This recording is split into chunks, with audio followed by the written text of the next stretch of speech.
On the surface of the moon. These display screens show the countdown to the power descent start as well as the path that will be followed by the lander module. We are 18 minutes away from the commencement of power descent.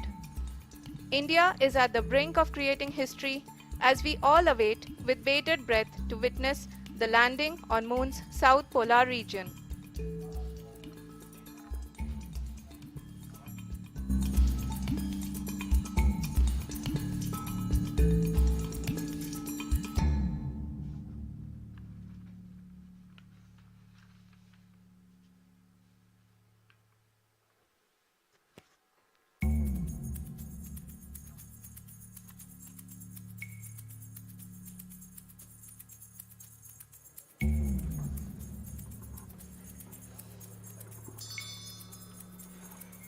ISRO का पहला moon mission Chandrayaan one अक्टूबर 2008 में PSLV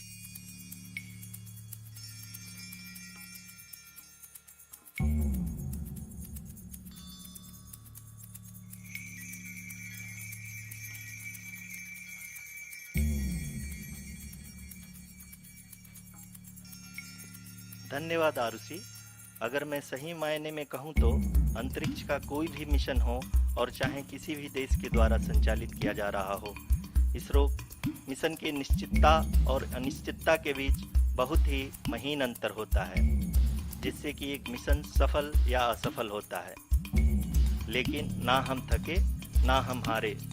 हमने अब पिछली कमियों को सुधारते हुए आज पूरी तरह से आश्वस्त किया है कि लैंडर मॉड्यूल निश्चित तौर पे चंद्रमा के सतह पर सेफ और सॉफ्ट लैंडिंग करेगा। सभी दर्शकों के जानकारी के लिए अब हम इसरो के अब तक के सभी लूनर मिशंस को संक्षिप्त विवरण प्रस्तुत करेंगे। जी हाँ, इसरो का पहला मून मिशन चंद्रयान-1 अक्टूबर 2008 में पीएसएलवी रॉकेट के द्वारा सफलतापूर्वक प्रक्षेपित किया गया था। चंद्रयान-1 ने चंद्रमा के सतह पर पानी की खोज करके पहले ही इतिहास रच चुका है। यही कारण है कि आजकल विश्व के तमाम अंतरिक्ष वैज्ञानिक और स्पेस एजेंसियां चंद्रमा को और करीब से जानने के लिए उत्सुक दिख रही हैं। अगर हम बात करें चंद्रयान-2 की, जो इसरो का दूसरा मिशन है, जुलाई 2019 में इसरो के सबसे ताकतवर रॉकेट LVM-3 द्वारा सफलतापूर्वक प्रक्षेपित किया गया था और आज भी लगभग 4 साल बाद यह चंद्रमा के 100 किलोमीटर के सर्कुलर ऑर्बिट में घूमते हुए बहुत ही उत्तम क्वालिटी का डेटा प्रदान कर रहा है। मिशन के प्रारंभ में इसकी आयु 1 साल निर्धारित की गई थी, परंतु LVM-3 द्वारा बहुत ही सटीक इंजेक्शन और मिशन मैनेजमेंट की वजह से चंद्रयान-2 काफ़ी लंबे समय तक कार्यरत रहेगा। अब तक चंद्रयान-2 चंद्रमा के लगभग सभी भागों का चित्र ले चुका है। इसका एक बहुत ही महत्वपूर्ण पेलोड OHRC यानी कि ऑर्बिटर हाई रेजोल्यूशन कैमरा विश्व का सबसे बेहतरीन कैमरा है, जो कि चंद्रमा की सतह का लगातार पिक्चर भेज रहा है। अब मैं ROC जी से निवेदन करूंगा कि वो आप लोगों को इसरो के वर्तमान मिशन चंद्रयान-3 के बारे में बताएं। अभी आपने मिश्रा जी के द्वारा सुना इसरो के अब तक के लूनार मिशंस का विवरण। अब चलते हैं towards Chandrayaan-3, the follow-up mission of Chandrayaan-2, which has been designed to accomplish our mission goals. The primary objective of Chandrayaan-3 mission is the demonstration of safe and soft landing on the lunar surface. This demonstration is a critical aspect for ISRO's future interplanetary missions. In addition to this, the mission objectives also include demonstration of roving capability and conduction of in situ scientific experiments on Moon's surface. Carried on the shoulders of India's heaviest rocket LVM-3 on the 14th of July, Chandrayaan-3 was placed in the precise elliptic parking orbit of size 170 by 36,500 kilometers. ISRO, in its mission plan of following the incremental trajectory approach, carried a total of 5 earthbound maneuvers. The fifth apogee raising maneuver, which took place on the 25th of July, placed the spacecraft in an orbit of 250 by 1,27,000 kilometers. At the early hours of 1st August, the translunar injection was carried out, after which the composite module began the final leg of its long journey of nearly 3,84,000 kilometers for its rendezvous with the Moon. The TLI was a key step in the mission, enabling the spacecraft to escape Earth's gravitational pull and travel to the Moon. An orbit of 288 by 3,69,328 kilometers was achieved at the end of the translunar injection.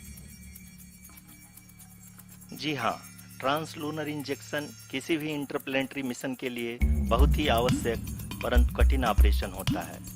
इस सफल manoeuvre के बाद चंद्रयान-3 पृथ्वी से दूर निकलकर चंद्रमा के प्रभाव क्षेत्र में एक हाइपरबोलिक ट्रैजेक्टरी के द्वारा पहुंचाया गया। पुनः 5 अगस्त 2023 को लूनर ऑर्बिट इंसर्शन के द्वारा चंद्रयान-3 को 160 किलोमीटर के पेरीलून और 18,000 किलोमीटर के अपोलून के साथ चंद्रमा के एलिप्टिकल ऑर्बिट में स्थापित कर दिया गया। TLI के तरह LOI भी एक बहुत जटिल ऑपरेशन होता है। इसमें हमें यह ध्यान देना आवश्यक होता है कि उपग्रह के वेगमान को एक निश्चित बिंदु से घटाया जा सके, अन्यथा उपग्रह चंद्रमा के प्रभाव क्षेत्र से बाहर निकल जाएगा। LOI के सफलतापूर्वक परिचालन के बाद चंद्रयान-3 की कक्षा को 4 बार और परिवर्तित किया गया। इस दौरान चंद्रमा की अधिकतम ऊंचाई को घटाकर 160 किलोमीटर कर दिया गया। इस पूरी प्रक्रिया में propulsion मॉड्यूल का लगभग 755 किलोग्राम ईंधन का उपयोग हुआ और चंद्रयान-3 के वेगमान को लगभग 850 मीटर प्रति सेकंड कम कर दिया गया। लैंडर मॉड्यूल को लगभग 150 किलोमीटर के सर्कुलर ऑर्बिट में स्थापित करने के बाद 17 अगस्त 2023 को propulsion मॉड्यूल से अलग कर दिया गया। पुनः लैंडर मॉड्यूल के ऑर्बिट को 2 ड्यूबूस्ट मैन्यूवर्स के द्वारा 150 किलोमीटर के सर्कुलर ऑर्बिट से घटाकर लैंडर मॉड्यूल को 120 किलोमीटर के एलिप्टिकल ऑर्बिट में स्थापित करने के बाद इस दौरान 15 अगस्त यह भी सुनिश्चित कर दिया गया कि 800 न्यूटन के चारों थ्रोटल थ्रस्टर्स पावर डिसेंट के समय किसी भी चुनौती का सामना कर सकें। लैंडर मॉड्यूल इस ऑर्बिट में 4 दिन तक चंद्रमा की परिक्रमा करता रहा ताकि इसके सभी सब सिस्टम को पावर डिसेंट से पहले कार्यात्मक रूप से वेरीफाई और वैलिडेट किया जा सके। इस दौरान चंद्रयान-2 और लैंडर मॉड्यूल की आपस में बातचीत भी हो चुकी है। और संक्षेप में अब तक की यात्रा की बात करें तो लैंडर मॉड्यूल अब तक 21 बार पृथ्वी के और लगभग 120 बार चंद्रमा का चक्कर लगा चुका है और इस पूरी यात्रा में लगभग 55 लाख किलोमीटर की यात्रा भी पूरी कर चुका है।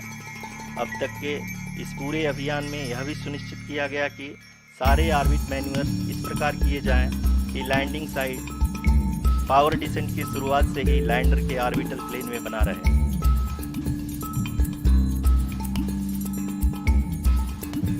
That is true indeed. We have arrived at the crucial juncture wherein the orbit plane contains the desired landing site at the start of powered descent. We are also happy to announce that live images from the Chandrayaan-3 lander imager camera is being received continuously. The demonstration of soft landing on the moon's surface is no ordinary feat due to the innumerable challenges and complexities involved. The lander velocity has to be killed from nearly 6,048 km per hour without any aid from the thin and tenuous moon's atmosphere.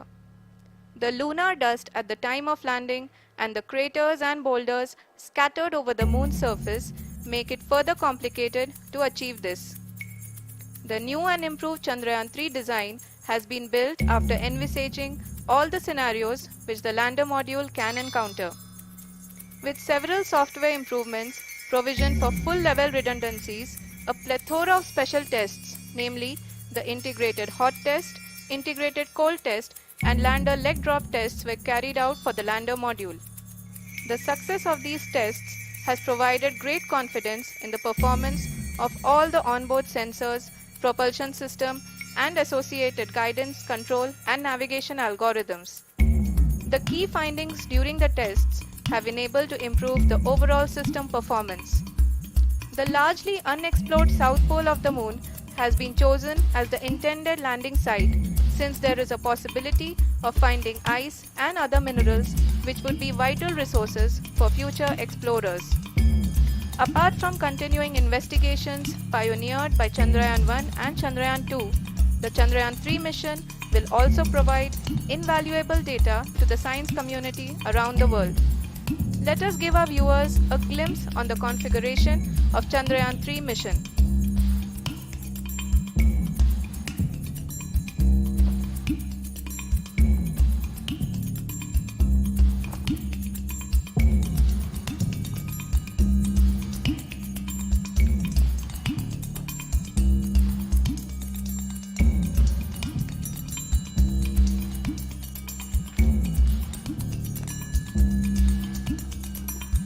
Chandrayaan-3 का mission plan लगभग चंद्रयान-2 की तरह ही बनाया गया है। यहाँ यह भी सुनिश्चित किया गया है कि चंद्रयान-3 को रॉकेट से अलग होने से लेकर के चंद्रमा के निकटतम कक्षा में स्थापित होने तक सारी गतिविधियाँ चंद्रयान-2 के तरह ही हों। और अब हम यह कह सकते हैं कि यह प्लान पूरी तरह से 100% सफल रहा।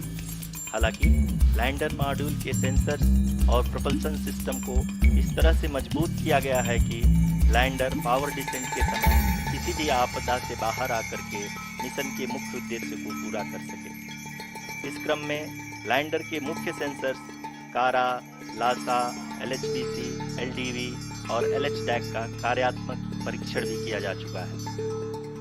LDV जो कि पूर्णतः स्वदेशी तकनीकी से बनाया गया एक नया सेंसर है, इसका मुख्य कार्य लैंडर के वेलोसिटी को तीनों अक्षों में कंप्यूट करना है। पावर डिसेंट के दौरान लैंडर के सटीक पोजीशन और वेलोसिटी का ज्ञान होना बहुत ही आवश्यक है। लिराव यानी laser inertial referencing and accelerometer package इस कार्य को पावर डिसेंट के दौरान बखूबी निभाएगा। ट्रैजेक्टरी जनरेशन जो कि चंद्रयान-3 मिशन के लिए बहुत ही अहम है, क्योंकि हर ऑर्बिट मैन्यूवर के बाद यह सुनिश्चित किया जाता है कि लैंडर की मिशन ऑब्जेक्टिव को ना बदले। इस क्रम में मैं यह भी आपको बता दूं कि ऑर्बिट डिटर्मिनेशन जो कि उपग्रह के पोजीशन और वेलोसिटी को बहुत ही एक्यूरेटली बताता है, एक बहुत ही कठिन और जटिल कंप्यूटेशन और एस्टिमेशन होता है। यहाँ यह भी जानना महत्वपूर्ण है कि चंद्रयान-2 का OHRC पेलोड अब तक काफ़ी ऊंचे स्तर का डैम प्रदान किया है, जिसकी जिसके फलस्वरूप लैंडिंग साइट की सीमा को बढ़ाकर 4 × 2.4 किलोमीटर कर दिया गया है, जो कि पावर डिसेंट के दौरान सॉफ्ट लैंडिंग कराने में काफ़ी सहायक सिद्ध होगा। Apart from the sensors, Chandrayaan-3 is equipped with a suite of sophisticated payload instruments. While Chandrayaan-1 and Chandrayaan-2 orbiter have provided abundant remote sensing data of Moon, equally important are the on-site localized measurements that provide ground truths. Lander and rover have payloads which are completely new and will perform in situ analysis of lunar surface. The two spectroscopes on rover, APXS and LIBS, will actively measure the surface elemental abundances at the landing location and surrounding area. The lander carries a seismometer ILSA that can sense impact events and lunar quakes. The thermal probe CHAST will measure the temperature profile and thermal conductivity of Moon's regolith. The Rambha payload will carry out lunar ionosphere studies, while the laser retroreflector array shall be a passive location indicator for future spacecraft equipped with laser altimeters. The propulsion module has not been left behind, and an experimental shape payload has been added to it as a value addition. It will help in understanding the nature and characteristics of water-rich planets and will also aid in the future study of potentially habitable exoplanets. We are minutes away from the start of powered descent. The entire powered descent shall be carried out by the onboard autonomous landing sequencer, or ALS, which is a series of instructions preloaded to the lander module. These instructions include the commands to be executed, data to be collected and analyzed, and decisions to be made and executed autonomously throughout the powered descent.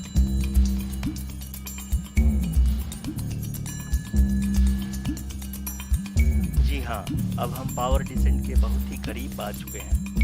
हम आपको बताते चलें कि power descent को कुल 4 चरणों में बांटा गया है। सबसे पहले आता है रफ ब्रेकिंग फेज, जिसमें लैंडर की ऊंचाई को चंद्रमा की सतह से 30 किलोमीटर से घटाकर 7.4 किलोमीटर कर दिया जाएगा। इस पूरी प्रक्रिया को पूरा करने में लगभग 11.5 मिनट लगेगा और इसका समानांतर वेग 1680 मीटर प्रति सेकंड से घटाकर 358 मीटर प्रति सेकंड हो जाएगा। We have continuous flow of lander telemetry data from ISRO's Deep Space Network IDSN-32 located in Belalu, Bengaluru. The data is being acquired real-time by station and is flown to the Mission Operation Complex through our communication links. In addition to it, we also have support from ESA and JPL DSN stations. There will be no ground intervention once the ALS takes charge. The preparation for today's event had started 48 hours before, wherein various pre-selections and uplinking of parameters for the autonomous landing sequence were carried out. The whole descent is divided into 4 phases: the rough braking phase, the attitude hold phase, fine braking phase, and the local navigation phase or the terminal descent phase.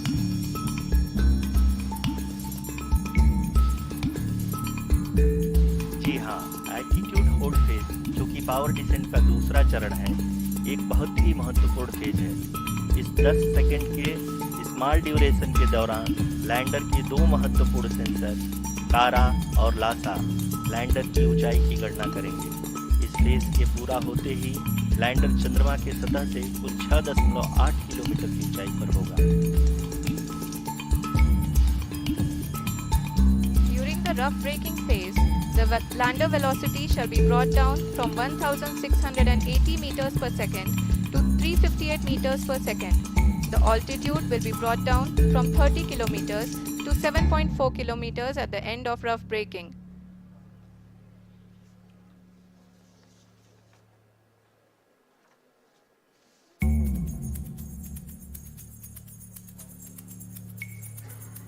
Currently, we can see the scientists are analyzing the lander data.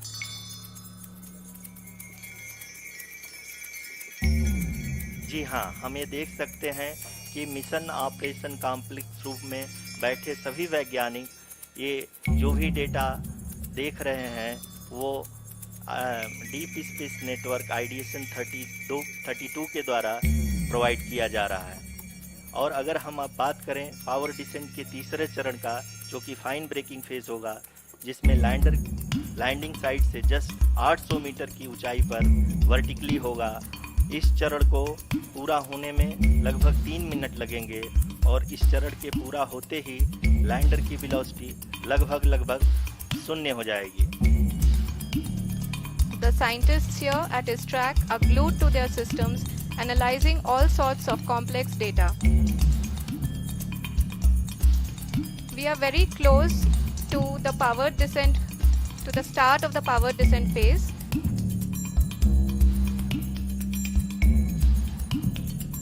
जी हाँ, अगर हम अब बात करें power descent के चौथे और अंतिम चरण का, जो कि लोकल नेविगेशन फेज या टर्मिनल डिसेंट फेज भी कहा जाता है, इस दौरान लैंडर के 2 इंजन बंद कर दिए जाएंगे और लैंडर के सेंसरों द्वारा इसके हाइट और वेलोसिटी की गणना इनर्शियल नेविगेशन को भेज दिया जाएगा। इस दौरान लैंडर 150 मीटर की ऊंचाई को प्राप्त करने के बाद कुल 131 सेकंड लगाएगा। इस पड़ाव पे आने के बाद पुनः लैंडर 22 सेकंड के लिए हॉवरिंग करेगा।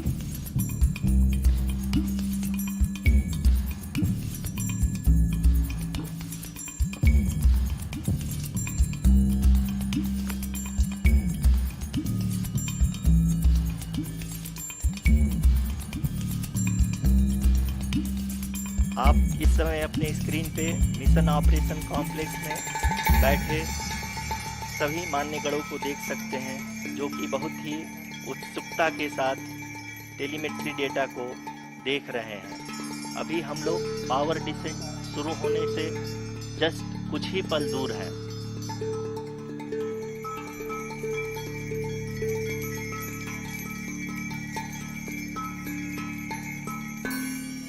पावर डिसेंट शुरू होने में लगभग 30 सेकंड ही बचा है और हमको ये सारे data mission operation complex room में आइडिएशन 32 के द्वारा, जो कि लगातार लैंडर के कनेक्शन में बना हुआ है, प्रदान कर रहा है। Dear viewers, the pivotal power descent has begun and the lander module is propelling towards the moon's surface along the intended trajectory.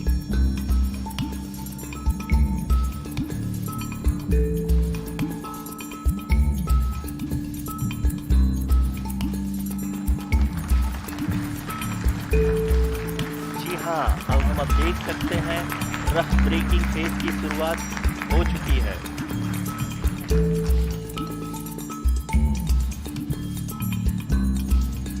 During this rough braking phase, the lander velocity shall be brought down from 1680 meters per second to 358 meters per second. The altitude will be brought down from 30 kilometers to 7.4 kilometers at the end of rough braking. All this in the duration of 690 seconds or 11.5 minutes. Currently, the Laser Inertial Reference and Accelerometer package (LIRAP) is aiding in the navigation. जी हाँ, अभी आप अपनी screen पे देख सकते हैं कि lander अब तक कुल 191 किलोमीटर हॉरिजेंटल दिशा में चल चुका है और अभी तक इसकी वेलोसिटी लगभग 31 किलोमीटर बनी हुई है।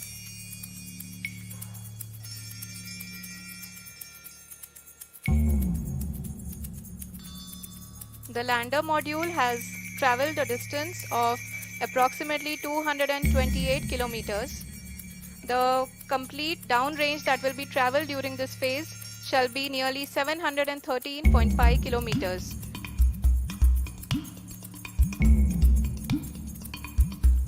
जी हाँ, कुल 745 किलोमीटर के इस रफ ब्रेकिंग फेज में आप देख सकते हैं कि हम लोग लगभग अपनी यात्रा 20% कंप्लीट कर चुके हैं।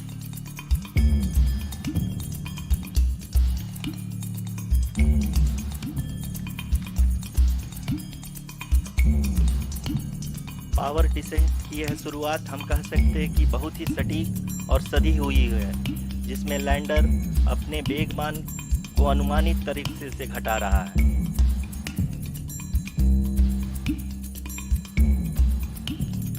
The altitude of the lander module will reduce from 7.4 kilometers to 6.8 kilometers during the next phase, which is going to be the attitude hold phase.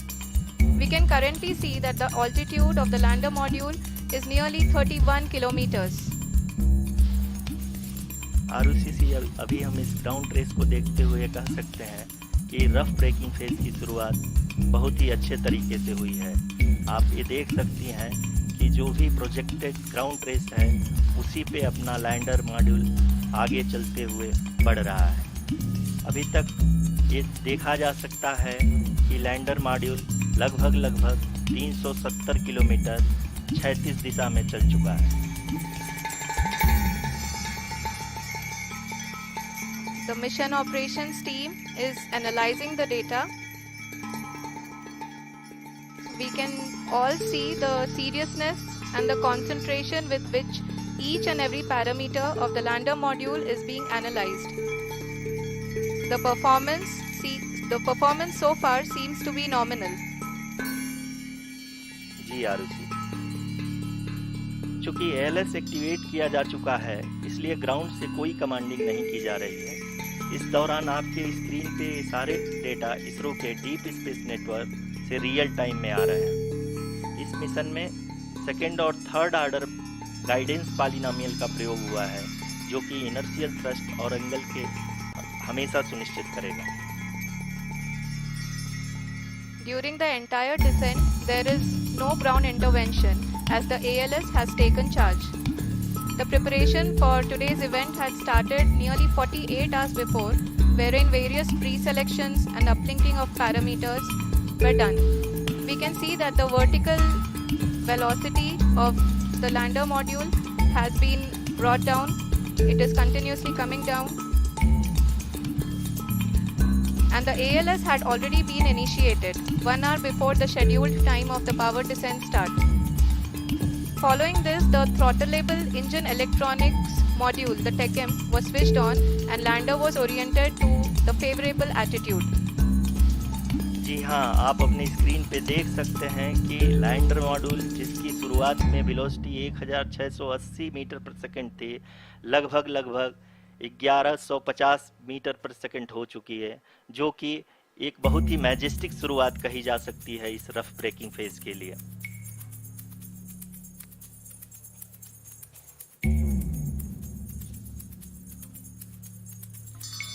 यहाँ पे मैं आपको ये भी बताते चलूँ कि आप अपने स्क्रीन पे देख सकते हैं कि द लैंडर मॉड्यूल का आल्टीट्यूड धीरे धीरे अब कम होता हुआ दिख रहा है, और जो कि एक्सपेक्टेड भी है।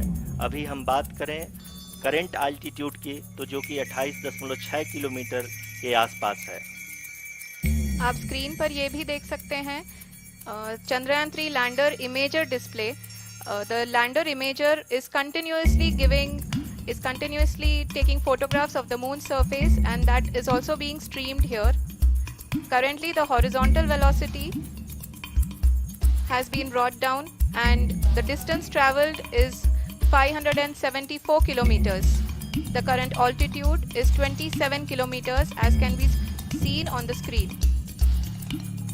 जी हाँ, करीब अपने आधे सफ़र को पूरा करते हुए इस रफ ब्रेकिंग फेज में लैंडर बहुत ही आगे की तरफ बढ़ते हुए अपनी ऊंचाई को घटा रहा है। अगर अब बात करें तो लैंडर की ऊंचाई चंद्रमा के सतह से लगभग 27 किलोमीटर से नीचे हो चुकी है, करीब 26.7 किलोमीटर के आसपास है। The next phase after the rough braking phase is the attitude hold phase, which will be for a duration of nearly 10 seconds. The lander will be oriented such that both the altimeters will be looking exactly towards the moon's surface. At the end of this attitude hold phase, height measurement update to navigation system will be given from the laser and car band altimeters. Currently we are in the middle of the rough braking phase. जी हाँ, अगर हम ध्यान से देखें तो लगभग 8 minute की यात्रा के बाद लैंडर अपनी हॉरिजेंटल वेलोसिटी को लगातार कम करते हुए अपनी ऊंचाई, अभी की ऊंचाई के समय 24 किलोमीटर की ऊंचाई प्राप्त कर चुका है।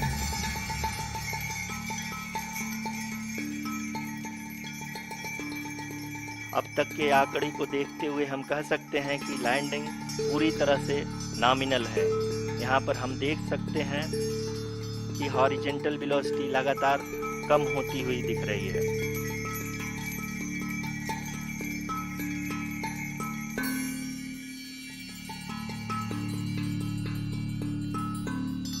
The altitude of lander from ground is currently 22 kilometer, which is again going to be coming down, and that is expected. For the viewers who have joined now, we are in the power descent phase, and we are in the rough braking phase, which is the first phase of the power descent. We have currently traveled a downrange of 697 kilometers, and the downrange that has to be traveled during this phase is 713.5 kilometers.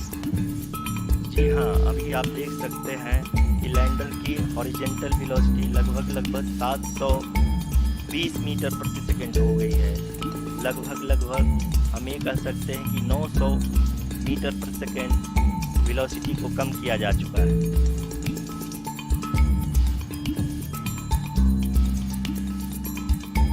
At the same time, we can see the altitude of the lander is just 17.8 kilometer from the moon surface, which is going to be around 7.4 at the end of the rough braking phase.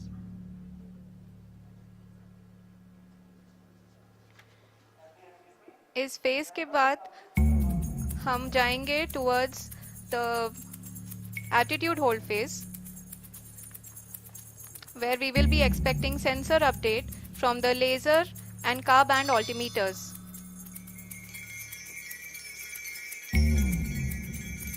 We can see the visualization of the lander module moving towards the moon's surface. The current altitude is nearly 15.2 kilometers, and the distance traveled is 754 kilometers. We can also see the image that the lander imager camera has been providing.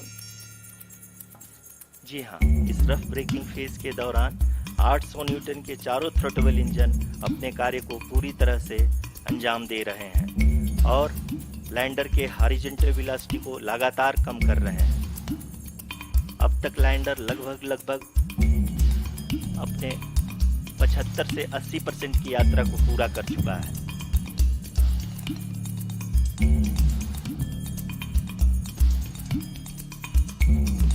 After the rough braking and the attitude hold phase, we shall be having the fine braking phase, which will continue for nearly 3 minutes.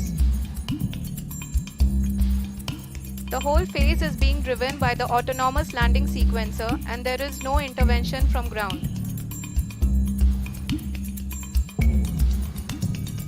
जी हाँ आरुषि, अभी आप अपनी screen पे देख सकती हैं कि जो करंट आल्टीट्यूड है चंद्रमा के सतह से लगभग 10 किलोमीटर के आसपास है।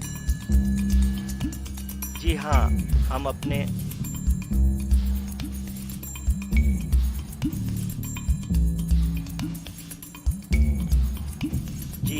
हमारे प्रधानमंत्री जी श्री नरेंद्र मोदी जी हम सभी का उत्साहवर्धन करने के लिए दक्षिणी अफ्रीका के जोहानसबर्ग से जुड़ गए हैं।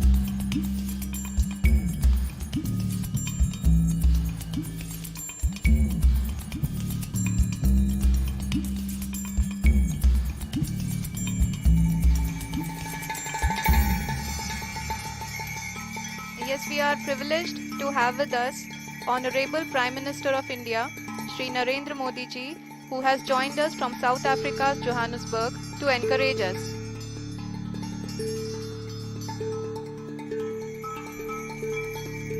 जी हाँ, आप ये देख सकते हैं एल्टीट्यूड होल्ड फेज भी बहुत ही आसानी से लैंडर फेज ने पार कर लिया है और अब फाइन ब्रेकिंग की शुरुआत हो चुकी है।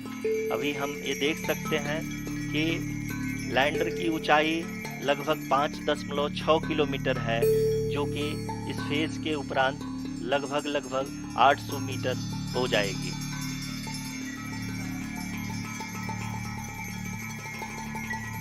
We can hear from the mission operations team that the sensors are performing nominally, and we are currently in the midst of the fine braking phase, which is going to continue for 3 minutes, and the altitude is going to be reduced to nearly 800 meters at the end of this phase. जी हाँ, जैसा कि आरुषि जी ने बताया कि लगभग 3 minute के उपरांत lander की हाइट लगभग 800 मीटर वर्टिकली होगी और यहाँ पे लैंडर की horizontal velocity, vertical velocity, even down range भी लगभग 0 होगा। We can see the visual of the lander module, and we can see that the down range traveled is nearly 831 kilometers.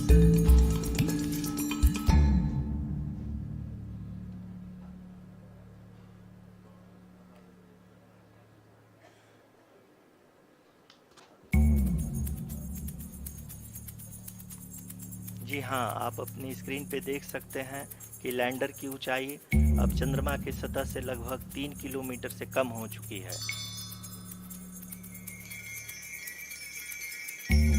We are very close to the moon's surface, nearly 2.6 kilometers as we can see.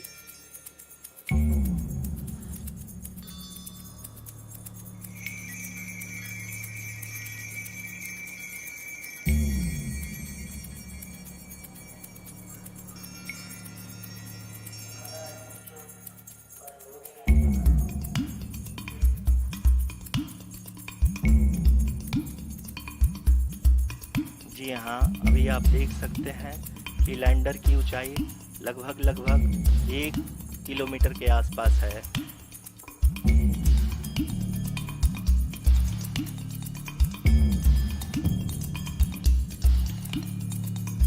We are nearing the final phase of the power descent,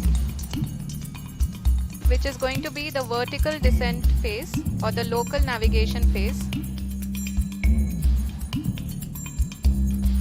जी हाँ, अब हम fine breaking phase के एकदम करीब आ चुके हैं। हाँ, आप तालियों के गड़गड़ाहट से सुन सकते हैं कि हम लोगों ने तीसरे चरण को भी बहुत ही सफलतापूर्वक हासिल कर लिया है और अभी हम वर्टिकल डिसेंट फेज में आ चुके हैं, जिसकी शुरुआत भी बहुत ही अच्छे ढंग से हो चुकी है।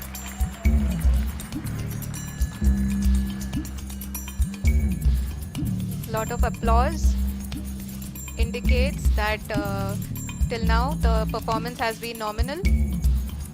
We are in the vertical descent phase 1. The altitude is being brought down from 800 meters and we are nearing and approaching the lunar surface.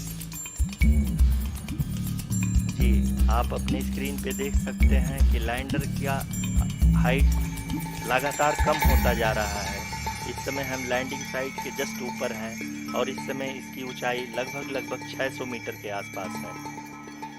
इस फेज के दौरान लगभग 150 मीटर के ऊंचाई पे पहुंचने के बाद लैंडर अगेन लगभग 20 से 22 सेकंड के लिए हॉवरिंग करेगा।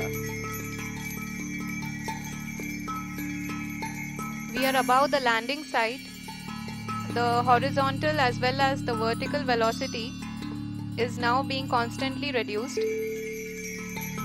and the lander module has begun its descent towards the landing site.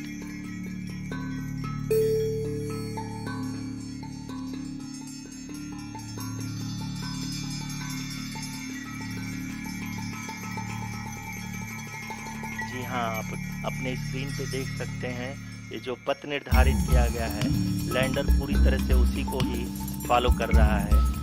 इस समय हम लगभग 200 मीटर की हाइट से भी कम आ चुके हैं।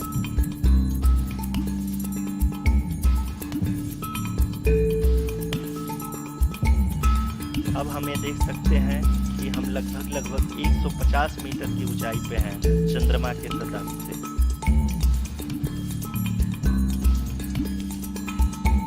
We are approaching the vertical descent phase 2, which will have the lander module hovering at nearly 150 meters above the lunar surface.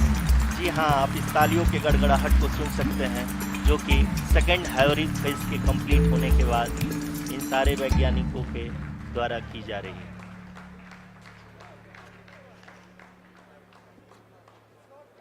जी हाँ, आप अगर फिर से ध्यान से देखें तो एल्टीट्यूड पुनः कम होता जा रहा है।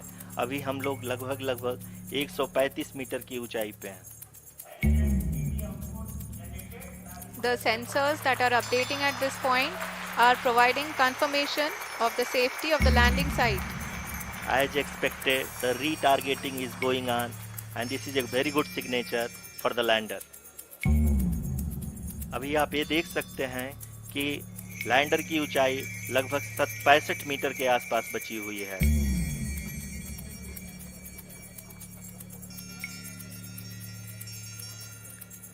Currently, only 2 engines are now being fired, and we are nearly at zero velocity, vertical and horizontal. We were hovering, and now we are approaching the moon's surface. धीरे धीरे लैंडर की वेगमान को कम किया जा रहा है और हम अब लगभग 50 मीटर से भी कम आ चुके हैं। We can see the Honorable Prime Minister, Shri Narendra Modi ji, who is here to encourage us, and he is critically looking at the visuals.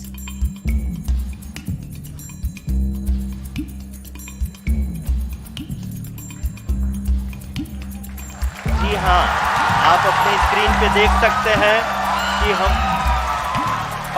Lander module are applauding. Let us all wait to hear from the Secretary Department of Space and Chairman ISRO, Shri S. Somnath. Lander module पूरी तरह से safely और softly चंद्रमा के सतह पे land हो चुका है। ये हम लोगों के लिए बहुत ही गर्व की बात है। हिंदी में एक कहावत है कि चंदा मामा दूर के, लेकिन अब हम ये कह सकते हैं कि चंदा मामा अपने घर के। बहुत ही उम्दा। The hard work of the entire ISRO community has come to fruition.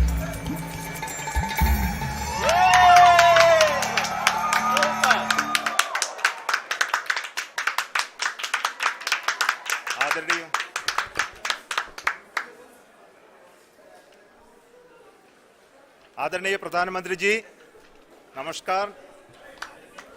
Sir, we have achieved soft landing on the moon. India is on the moon.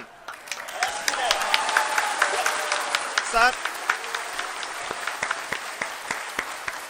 I request our Honorable Prime Minister to address us and bless us. Thank you, sir.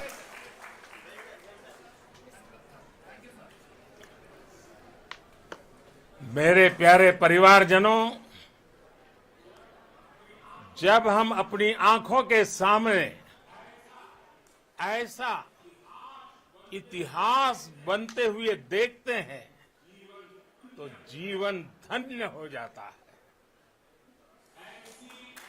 ऐसी ऐतिहासिक घटनाएं राष्ट्र जीवन की चिरंजीव चेतना बन जाती है।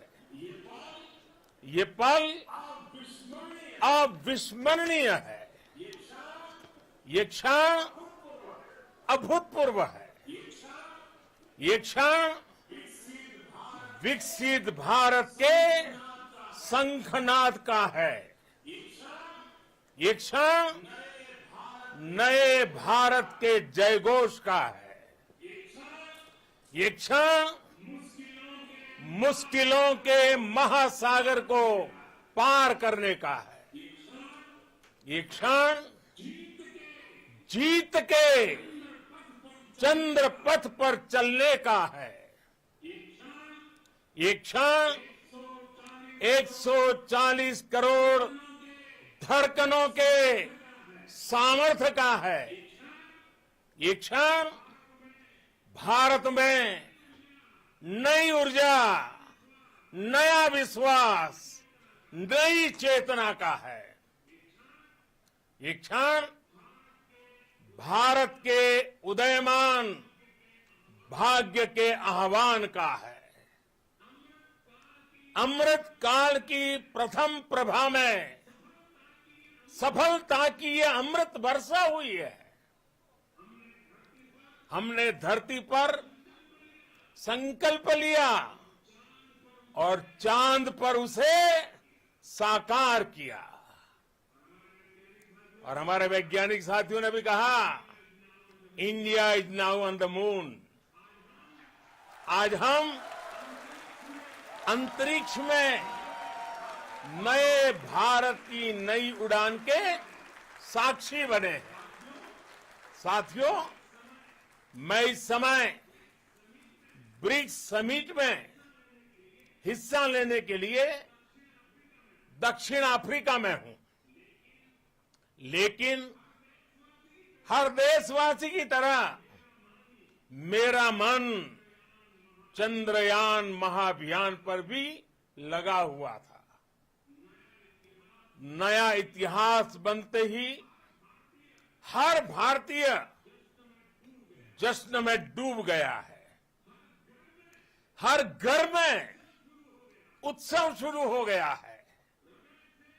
हृदय से मैं भी अपने देशवासियों के साथ, अपने परिवारजनों के साथ इस उमंग और उल्लास से जुड़ा हुआ हूं। मैं टीम चंद्रयान को, इसरो को और देश के सभी वैज्ञानिकों को जी जान से बहुत बहुत बधाई देता हूं, जिन्होंने इस पल के लिए वर्षों तक इतना परिश्रम किया है। उत्साह, उमंग, आनंद और भावुकता से भरे इस अद्भुत पल के लिए मैं 140 करोड़ देशवासियों को भी कोटि कोटि बधाइयां देता हूं।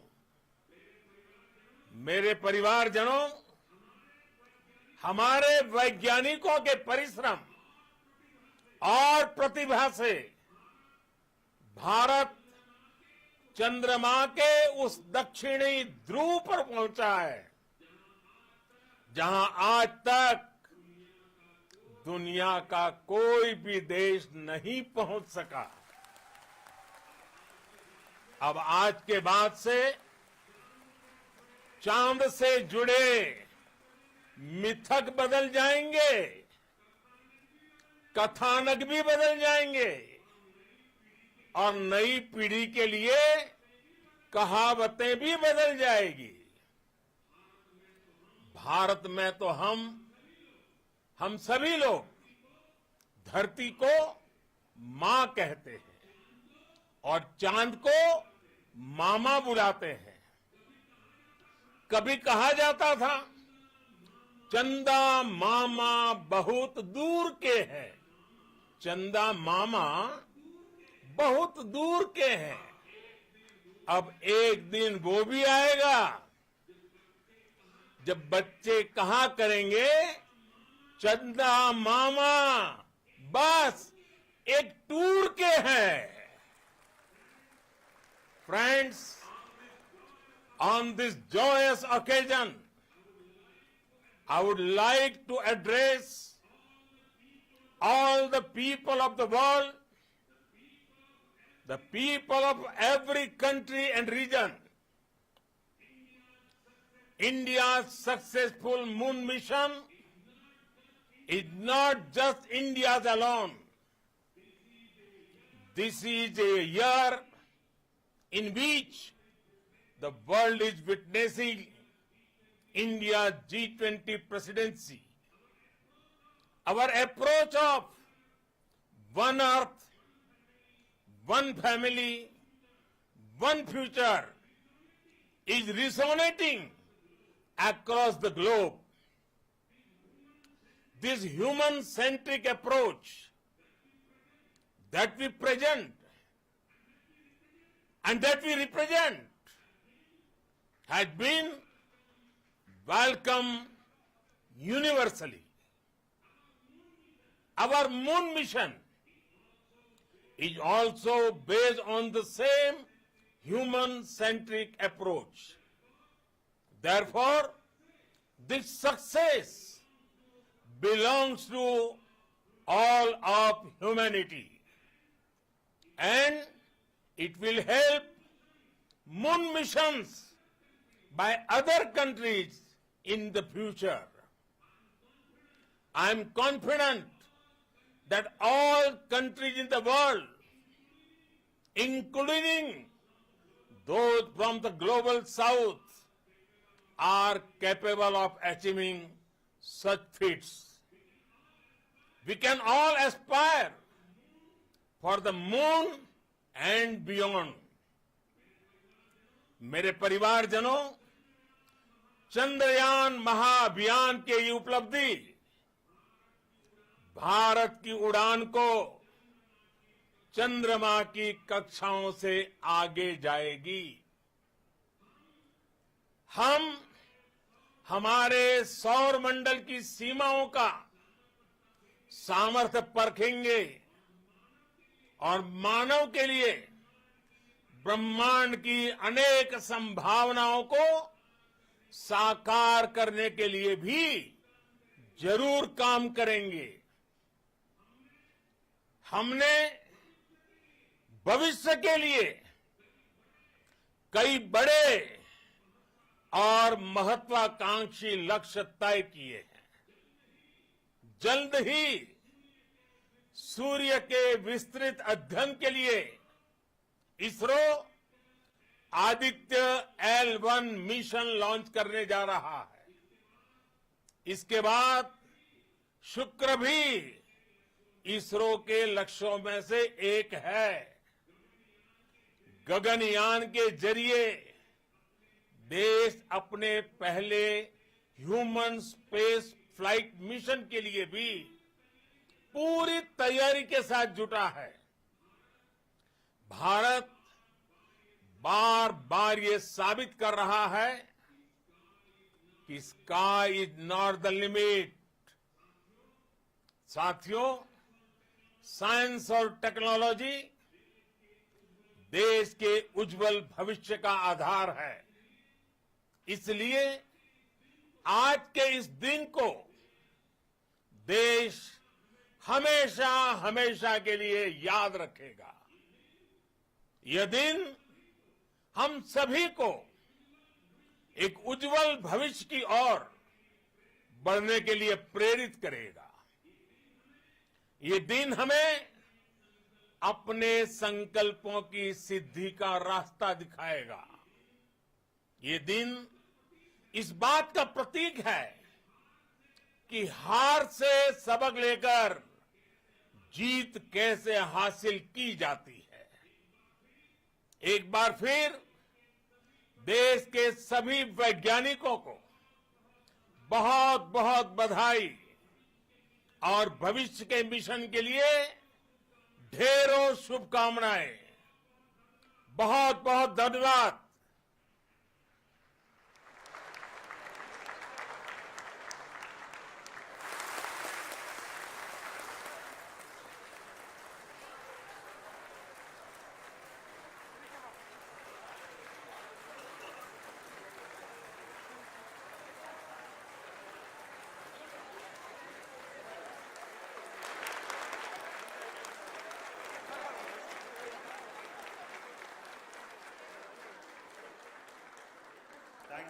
Thank you, Adharaniya Pradhan Mantri ji, for being part of our journey to this success.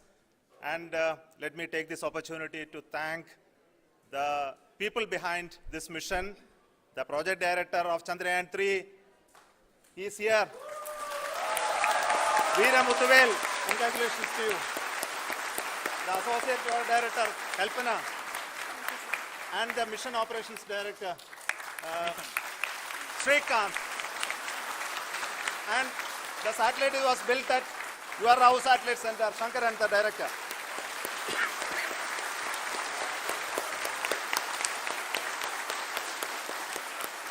Thank you, sir. Hello.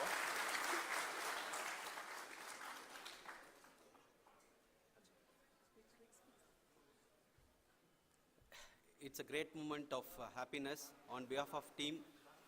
It gives me immense satisfaction on achieving this goal as a project director of this mission. The entire mission operations right from launch till landing happened flawlessly as per the timeline, and we became the 4th country to demonstrate the soft landing onto the moon surface, and we became the first country to go to near to the south pole of the moon.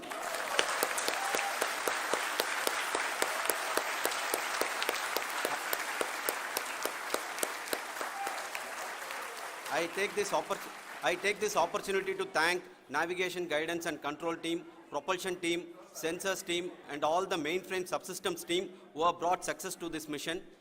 I also take the opportunity to thank the Critical Operations Review Committee for thoroughly reviewing the mission operations right from launch till this date. The target was on spot because of the review process. I also thank the ISRO higher management, right from Chairman ISRO, Director URSC and all the center directors and higher ISRO officials. And finally, my thanks to the Chandrayaan-3 project executives spread across the ISRO centers. Thank you.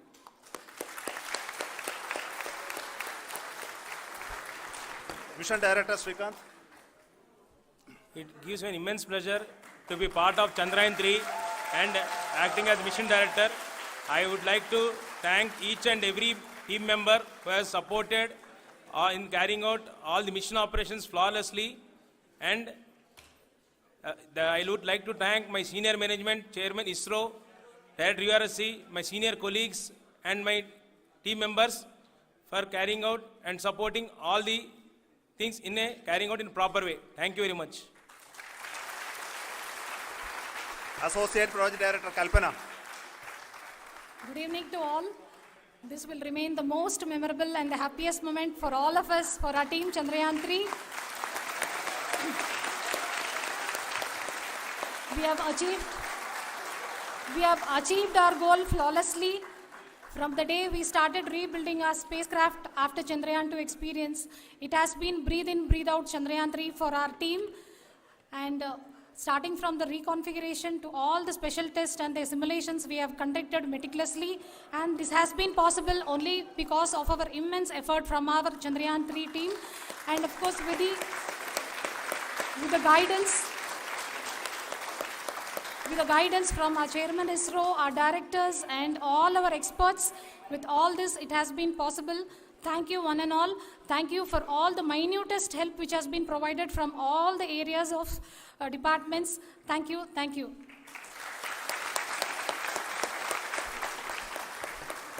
Now, Chandrayaan-3 is a result of the work done by thousands of scientists, engineers, our staff and industries and support team across ISRO and other places, other institutions. And Shankaran has been the lead of the center which integrated all of these efforts in the last so many years. So I request him to speak on behalf of all of you.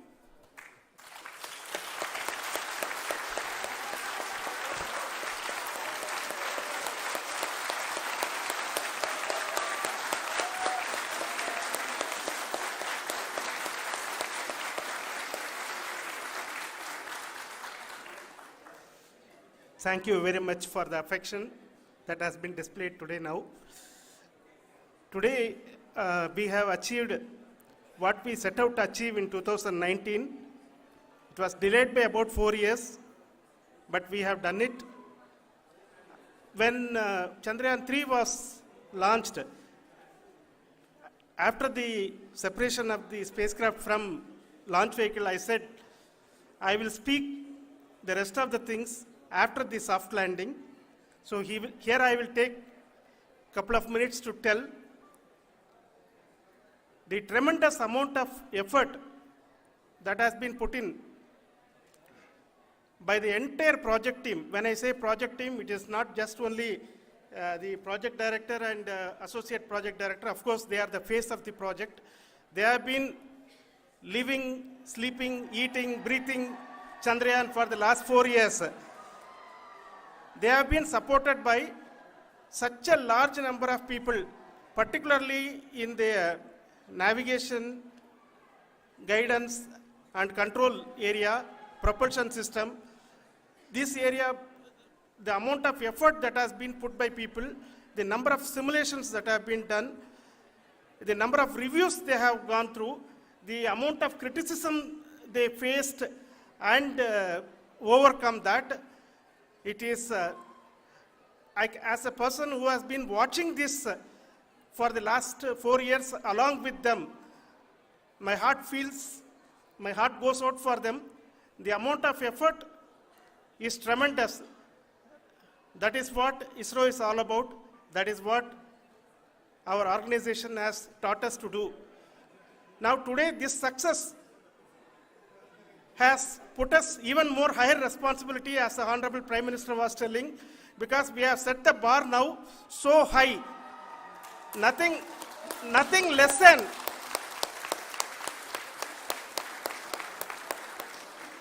less spectacular than this is going to be inspiring for any of us in the future. So as the Honorable Prime Minister mentioned, we will be now looking at putting the man in space, putting a spacecraft around Venus, and landing a craft in Mars.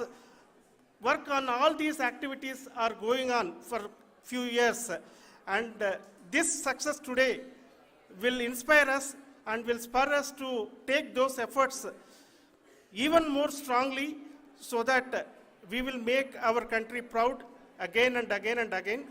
Thank you very much for every one of you who have directly or indirectly participated in this mission, encouraged us, intentionally or unintentionally helped us in all for every one of you.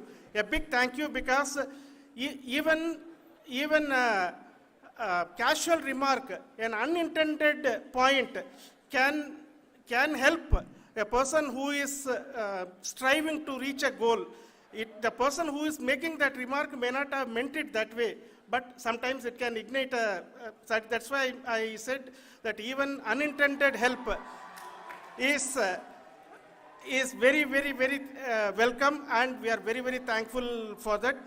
Thank you, Team ISRO, for supporting all of us. The amount of affection we received when this mission came into this final stage, the number of people who gave us confidence that nothing can go wrong, and this is going to be successful.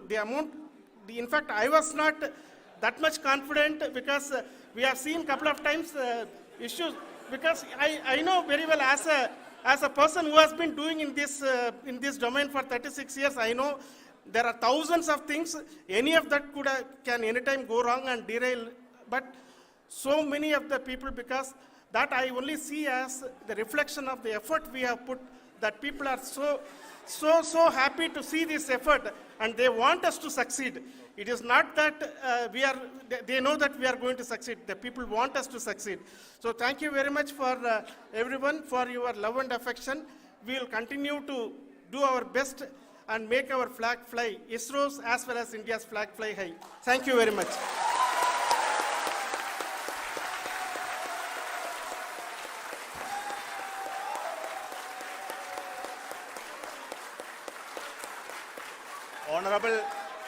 Honorable Prime Minister called me and conveyed his greetings to each one of you and your family, for the wonderful work you did in ISRO.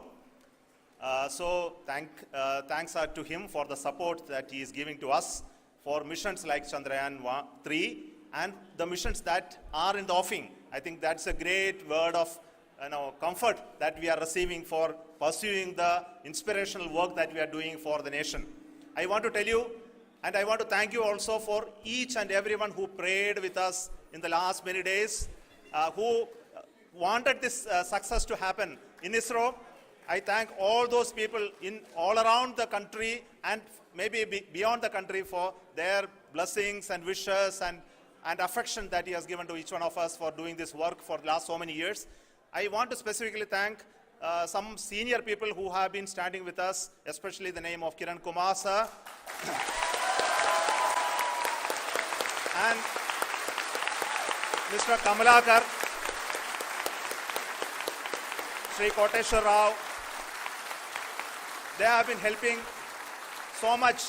They were part of the team to help them to get the confidence and get the reviews done to ensure that nothing goes with any mistakes.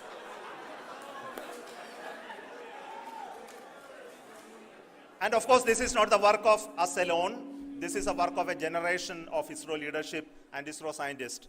And this is a journey we started in Chandrayaan-1, continued in Chandrayaan-2, and Chandrayaan-2 craft is still working and doing a lot of communication work with us. And all the team that contributed to building Chandrayaan-1 and Chandrayaan-2 should be remembered and thanked while we celebrate Chandrayaan-3. And this is an incremental progress and definitely a great, huge one it is. And thank you so much for all the support and work that you have done. Thank you.